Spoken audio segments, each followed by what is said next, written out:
तो आइए दोस्तों, फिर से आपको हम क्लास शुरू करते हैं। पिछले क्लास में आपको हम सिंधु सभ्यता, पाषाण काल और वैदिक काल के बारे में बता दिए थे। आज आपको उपनिषद के बारे में बताना था। तो हेडिंग देंगे उपनिषद।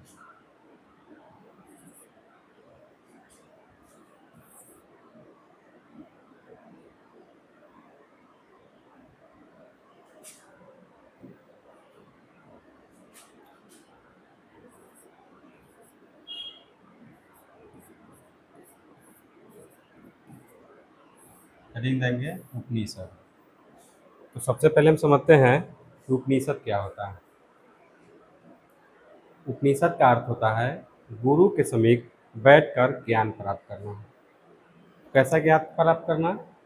तो रहस्यमय। पहले के समय में ऋषि मुनि लोग जो होते थे, वो अपने विद्यार्थी को, अपने स्टूडेंट को चारों तरफ से बैठा देते थे और एक साइड बैठ के या बीच में बैठ के ज्ञान देते थे।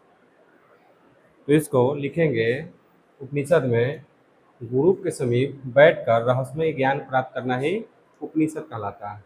एक सब लिख लेंगे नीचे हम लोग।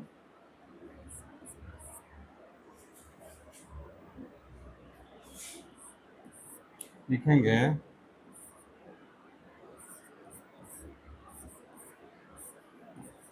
गुरु के समीप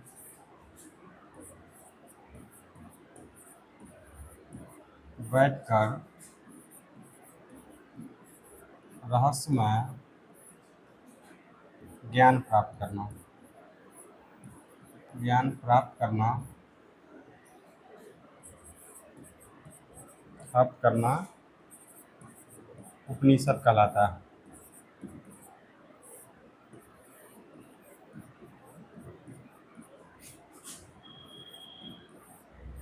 ठीक है। तो उस समय के ऋषि मुनि लोग जो थे, कैसे ज्ञान देते थे? ज़्यादातर रहस्यमय ज्ञान देते थे। उसी को हम लोग उपनिषद कहते हैं। देखिए, उपनिषदों की संख्या जो है 108 है। उपनिषदों की संख्या 108 है। क्या हम ये टोटल 108 जो उपनिषद है, क्या इसको सबको हमको पढ़ना है? नहीं। इसमें मात्र 13 को ही मान्यता प्राप्त है, जिसको हम लोग पढ़ेंगे। और इस 13 को में भी जो आपका इम्पोर्टेंट है उसी को हम देखेंगे। जैसे इसमें मान्यता प्राप्त केवल 13 को ही है। कितना को? 13 को ही मान्यता प्राप्त है। तो आइए हम देखते हैं सबसे पहले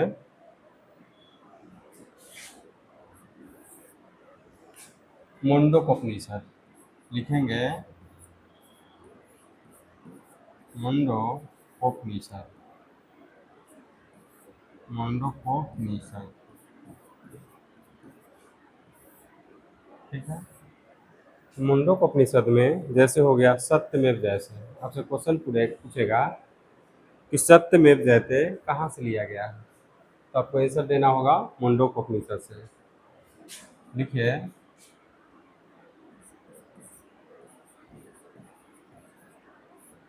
सत्यमेव जयते। सत्यमेव जयते मुंडकोपनिषद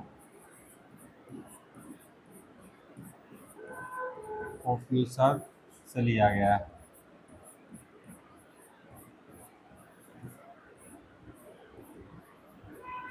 मुंडकोपनिषद से लिया गया। सत्यमेव जयते यानी सत्य के हमेशा जीत होती है। इसका अर्थ होता है सत्य के हमेशा जीत होती है। तो सत्यमेव जयते दोस्तों कहाँ से लिया गया है? मुंडकोपनिषद से। दूसरा पॉइंट में देखेंगे कठोपनिषद।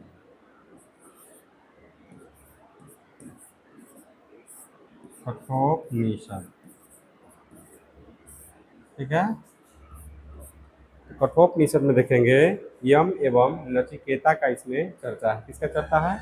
यम एवं नचिकेता का चर्चा। और इसमें पहली बार ओम शब्द का भी प्रयोग किया गया था। ओम शब्द का पहली बार चर्चा किसमें किया गया था? कठोपनिषद में। लिखेंगे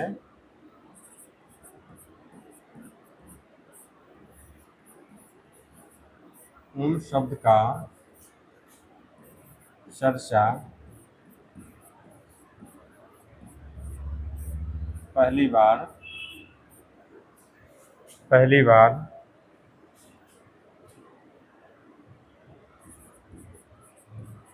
पहली बार इसमें किया गया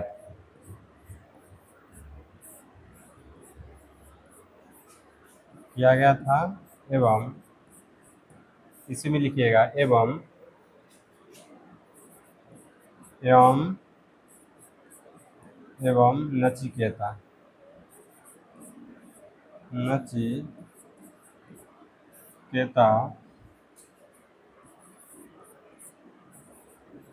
का चर्चा इसमें किया गया।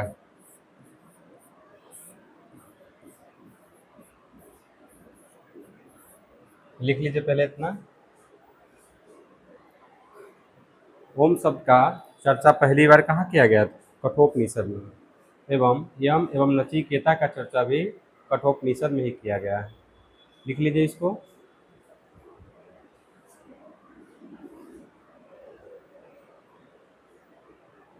हो गया, आगे देखते हैं। तीसरा पॉइंट में लिखेंगे जलोपनिषद।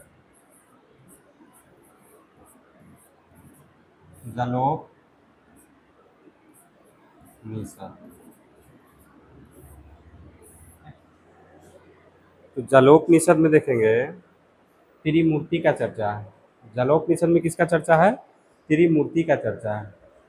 त्रिमूर्ति कहने का सेंस जैसे ब्रह्मा, विष्णु एवं महेश का चर्चा इसमें किया गया। तो हम लिखेंगे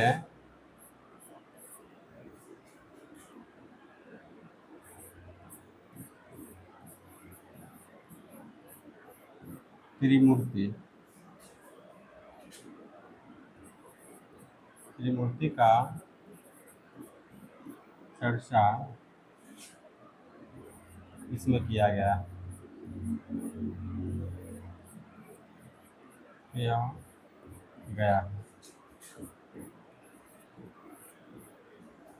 जैसे ब्रह्मा, विष्णु, महेश। इसमें त्रिमूर्ति में आता है ब्रह्मा, विष्णु, महेश। ब्रह्मा, विष्णु एवं महेश।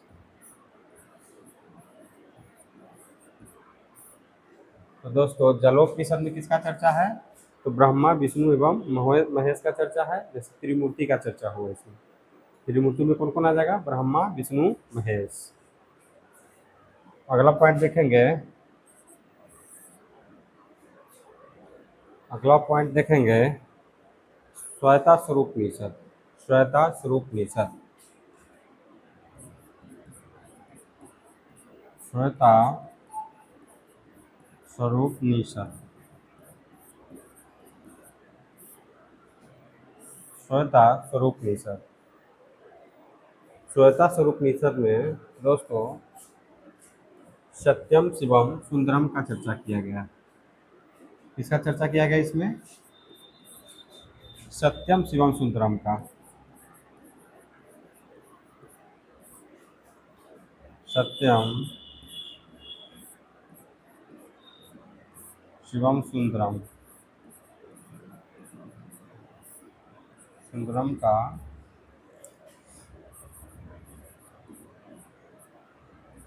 चर्चा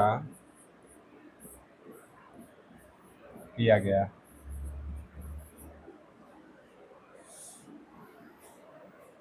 श्वेता स्वरूपनिषद में सत्यम शिवम सुंदरम का चर्चा किया गया है। इतना उतारिए पहले।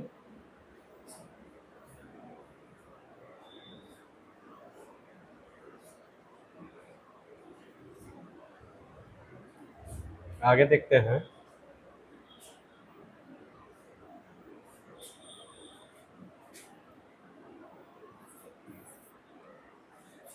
आगे देखते हैं बृहद नारायण उपनिषद।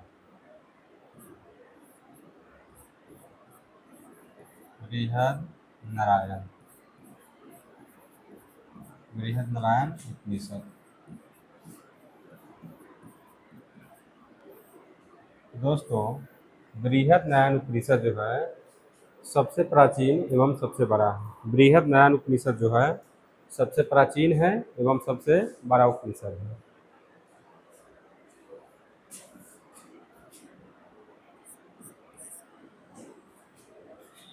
देखिएगा,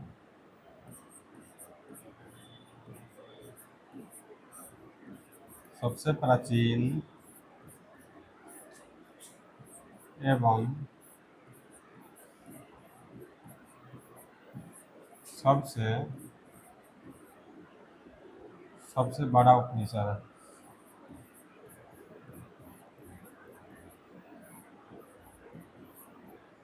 ठीक है दोस्तों, इतना उतारिए पहले। सबसे प्राचीन एवं सबसे बड़ा उपनिषद कौन है? बृहद नारायण उपनिषद है। उतारिए इतना पहले।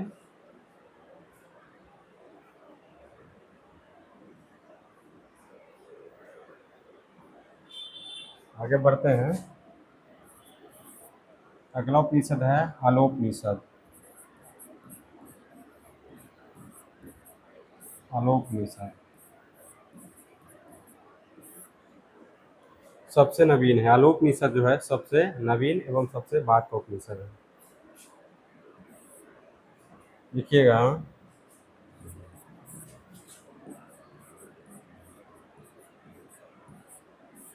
सबसे नवीन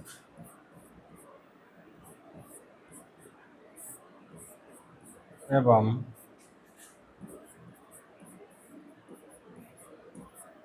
सबसे बाद का उपनिषद है।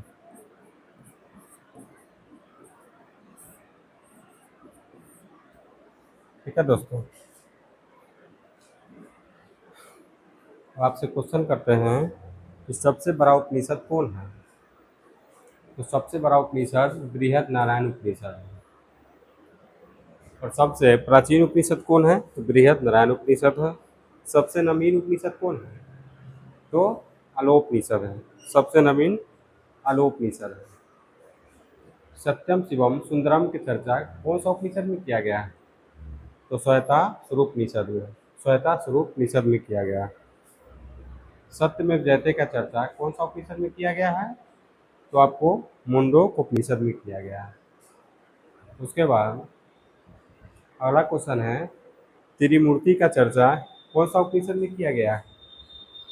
त्रिमूर्ति का चर्चा जैसे ब्रह्मा विष्णु महेश का चर्चा कौन सा उपनिषद में किया गया है? ये जालोपनिषद में किया गया। किसमें किया गया है? जालोपनिषद में। उतार लीजिए पहले, फिर आगे बढ़ते हैं।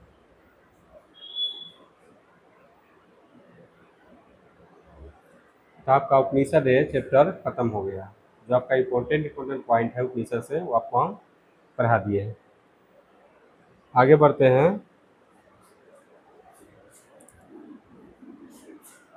आज देख लीजिए जैसे पुराण।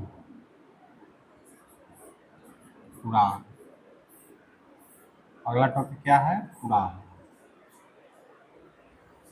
दोस्तों, पुराण से प्राचीन भारतीय इतिहास का जानकारी हमें मिलता है। पुराण से किसका जानकारी मिलता है? तो प्राचीन भारतीय इतिहास का जानकारी हमें पुराण से मिलता है। पुराणों का संख्या कितना है? तो पुराणों का संख्या जो है 18 है। पुराणों का संख्या 18 है। क्या हम सभी पुराणों को देखेंगे? नहीं, जो सबसे इम्पोर्टेंट होगा उसी को हम लोग देखेंगे। जैसे विष्णु पुराण हो गया, वायु पुराण हो गया, या मत्स्य पुराण हो गया, ये सबको हम लोग देखेंगे। लिखेंगे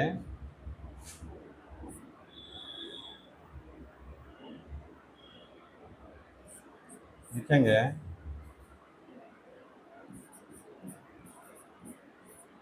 प्राचीन भारतीय इतिहास का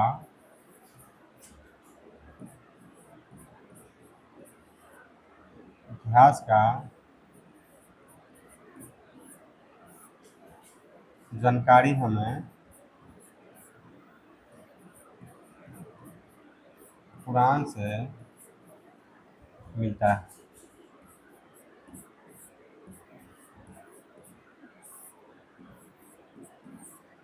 तो पुराण से हमें प्राचीन भारतीय इतिहास का जानकारी मिलता है। इसी में आगे लिखेंगे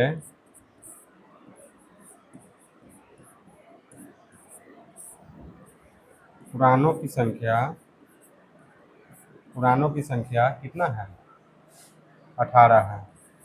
पुराणों की संख्या 18 है, जिसमें जिसमें जिसमें सबसे महत्वपूर्ण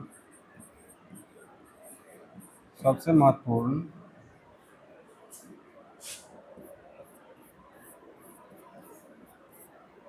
विष्णु पुराण है एवं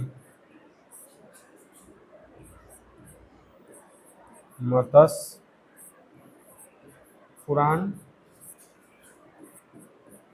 एवं एवं वायु पुराण है। वायु पुराण है। ठीक है दोस्तों, इतना उतार लीजिए पहले।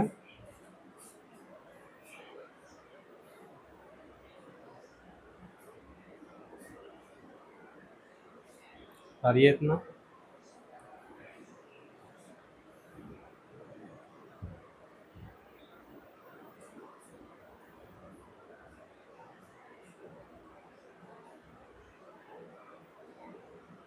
आगे बढ़ते हैं। पहले लिखिए विष्णु पुराण।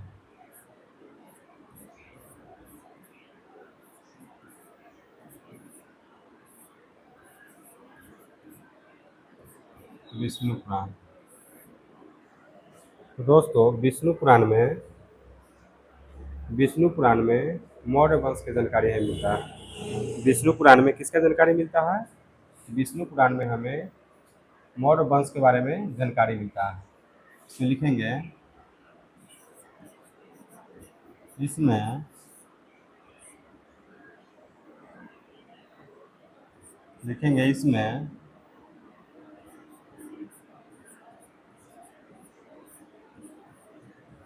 इसमें मौर्य वंश के बारे में जानकारी मिलता है।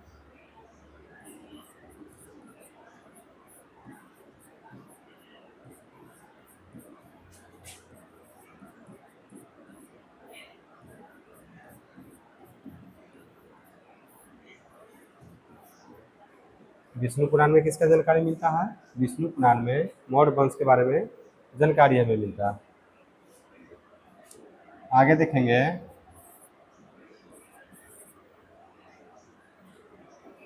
मत्स्य पुराण।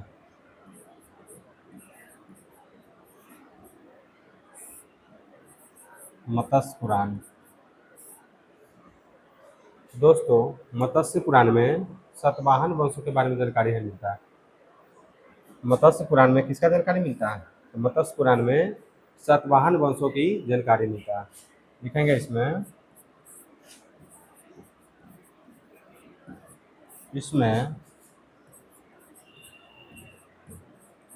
सतवाहन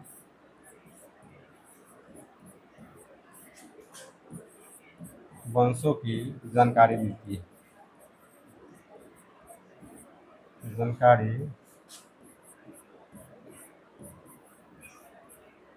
मिलता है। ठीक है दोस्तों, उतारिए इतना। फिर आगे बढ़ेंगे वायु पुराण।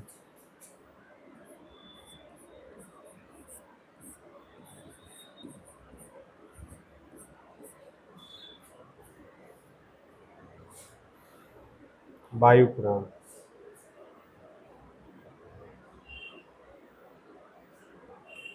वायु पुराण में दोस्तों गुप्त वंशों की जानकारी मिलता है। वायु पुराण में हमें किसका जानकारी मिलता है? वायु पुराण में हमें वायु पुराण में हमें गुप्त वंशों की जानकारी मिलता है।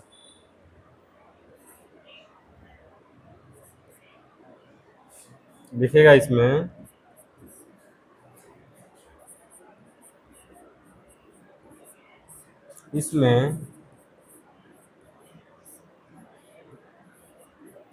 इसमें गुप्त वंशों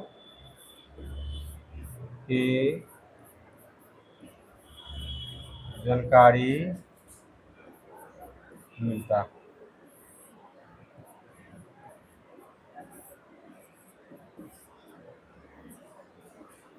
उतार लीजिए पहले। तो आपको हम पुराण के बारे में आज पढ़ा दिए, तो आपसे क्वेश्चन करेंगे पुराणों की संख्या कितना है। तो पुराणों की संख्या 18 है, जिसमें सबसे महत्व पुराण जो है विष्णु पुराण है, वायु पुराण है, मत्स्य पुराण है। तो विष्णु पुराण में हमें मौर्य वंशों की जानकारी मिलता है, और वायु पुराण में हमें गुप्त वंशों की जानकारी मिलता है, और मत्स्य पुराण में हमें सातवाहनों वंश के बारे में जानकारी मिलता है। उतार लीजिए आप इतना।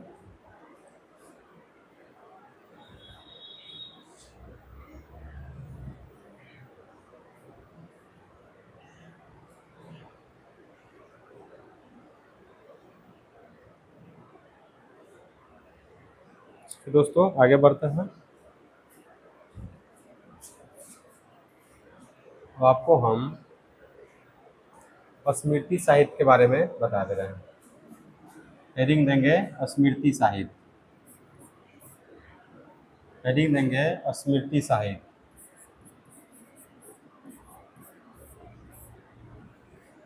स्मृति साहित्य।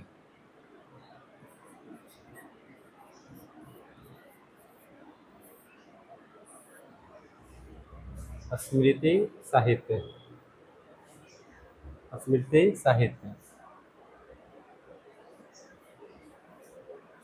तो स्मृति साहित्य में क्या होता है दोस्तों, पहले के जो ऋषिगण थे वो आपको साहित्य देते थे। क्या करते थे? साहित्य देते थे। उसी को हम लोग स्मृति साहित्य कहते हैं। पहले के ऋषि मुनि जो थे वो साहित्य देते थे, साहित्य का चर्चा उसमें करते थे, साहित्य के बारे में, उसको हम लोग स्मृति साहित्य कहते हैं। जैसे स्मृति साहित्य में हम लोग देंगे से याज्ञवल्क्य स्मृति। एगो है याज्ञवल्क्य स्मृति। याज्ञवल्क्य स्मृति में खुश रहना बतलाया गया है, खुश रहना इसमें सिखलाया गया है। आप जैसे भी है, जिस परिस्थिति में है, चाहे जो भी कर्म कर रहे हैं जीने के लिए, बस इसमें खुश रहना सिखलाया गया है। और स्मृति साहित्य में भी कहा गया है जुआ को भी आपको इसमें सही बताया गया है। आपको कर्ज लेना भी इसमें सही बताया गया है। आप कर्ज लेकर के भी आप किसी से खुश है तो आपका वो आपको किस में आ गया, याज्ञवल्क्य स्मृति साहित्य में आएंगे। याज्ञवल्क्य स्मृति में आप जुआ खेलना या फिर किसी से कर्ज लेना, ऋण लेना, ये सब क्या बताया गया, उचित उसमें बताया गया। सिर्फ उसमें सिखलाया गया जैसे भी हो, जिस परिस्थिति में हो, जो कर्म कर रहे हैं बस आप खुश रहें। तो पहले लिखेंगे आप क्या, इसमें देखेंगे आप याज्ञवल्क्य स्मृति।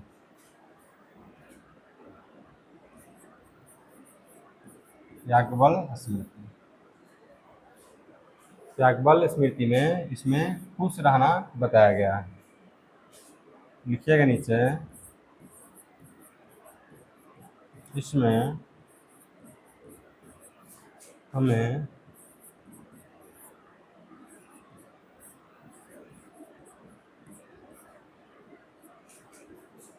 खुश रहना सिखाया गया है।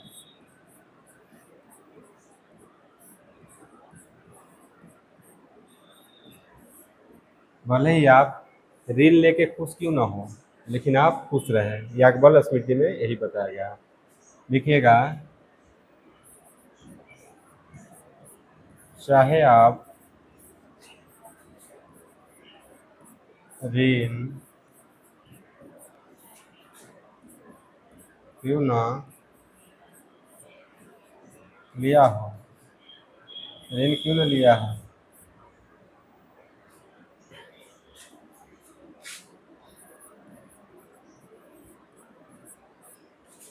इसको भी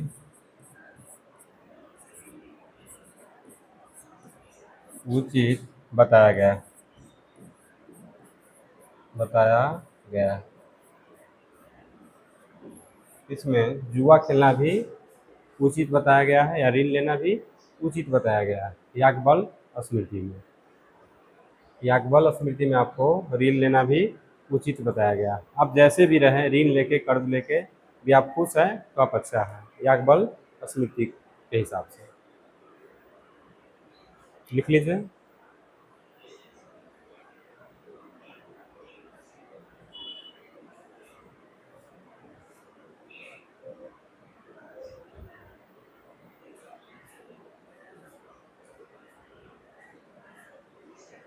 ठीक है दोस्तों, तो आज के लिए इतना ही, फिर कल मिलते हैं आपसे।